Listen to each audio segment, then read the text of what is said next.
Parvo. It's a word that can send a chill down the spine of any dog owner. And you know what? For very good reason.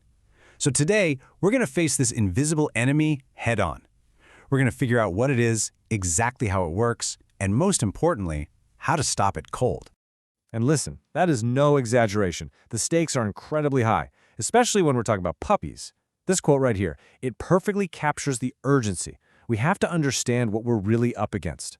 So what are we dealing with? Canine parvovirus, or CPV, is not only highly contagious, it's also unbelievably tough. I mean, this thing is a survivor. It can hang out in the environment for months, sometimes even years, just waiting for an opportunity. So here's the plan. We're going to pull back the curtain on how this virus wages war inside a dog's body. We'll see what that fight for survival looks like. And then, the most important part, we'll talk about how this whole tragedy is almost always preventable. All right, first up, let's get to know our enemy. What exactly is Parvo? Okay, so the technical term is a non-enveloped DNA virus. That sounds a little sciencey, I know, but here's what it means for us. The virus doesn't have a fragile outer layer. Think of it like a tiny armored tank. This is why it's so ridiculously hard to kill with just regular household cleaners. And its mission? It targets the fastest-growing cells in the body, which is exactly why it wreaks so much havoc on a puppy's gut and immune system. So you're probably wondering, is my dog at risk? Well, puppies between 6 and 20 weeks old are #1 on the list. Their immune systems just aren't fully developed yet. Right behind them are any dogs that are unvaccinated or haven't finished their full series of shots. And while, yeah, any dog can get parvo, vets have noticed that certain breeds, like Rottweilers, Dobermans, and German Shepherds, just seem to get hit harder by it. So how long can this thing actually stick around? This is the part that's truly shocking. If it's protected from direct sunlight, say in the soil or on your floor, this virus can stay infectious for months, and in some cases, even years. Yeah, you heard that right, years. That makes keeping an environment clean a massive challenge. So, how can one microscopic particle cause so much chaos? Let's look at the virus's playbook. It's basically a biological heist, and it happens fast. It all starts so simply. A dog just has to sniff a contaminated spot. From there, the virus sets up shop in the lymph nodes in the throat, turning them into little virus factories.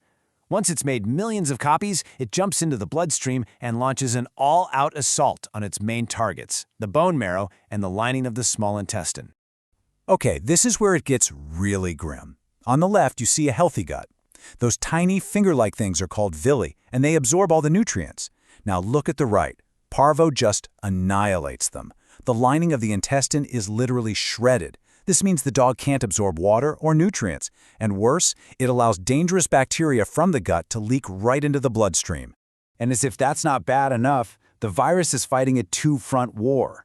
While it's destroying the gut, it's also in the bone marrow, wiping out the body's white blood cells, the dog's immune system. So just as a massive invasion of bacteria is starting, the body's army is being completely dismantled. It's an absolute recipe for disaster. With an attack this brutal, the signs show up hard and fast. Being able to spot them is the first step in what becomes a desperate race against the clock. Listen, these are not subtle, wait-and-see kinds of symptoms. We're talking about a dog that's suddenly extremely tired, is vomiting, and has this awful, distinct-smelling, often bloody diarrhea. If you see these signs, it's a 5-alarm fire. You need to get to a vet immediately. Every single hour matters. And here's exactly why that speed is so critical. Just look at this chart. Without a vet, a puppy's chance of making it is less than 10%. But with aggressive in-hospital care, that number completely flips to over 90%. The difference is it's night and day. It is literally life and death. Now, it's so important to understand this. There is no magic pill that cures parvo.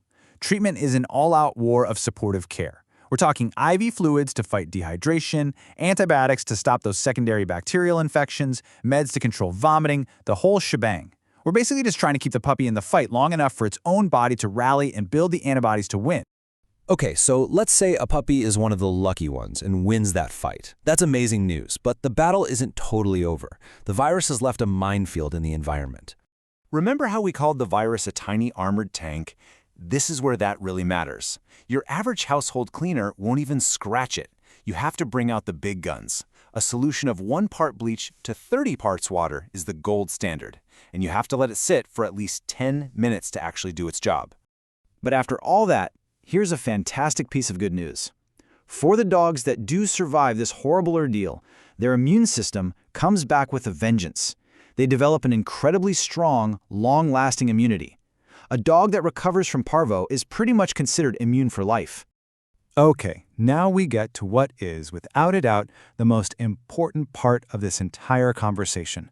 The ultimate shield that can stop this whole nightmare before it even starts.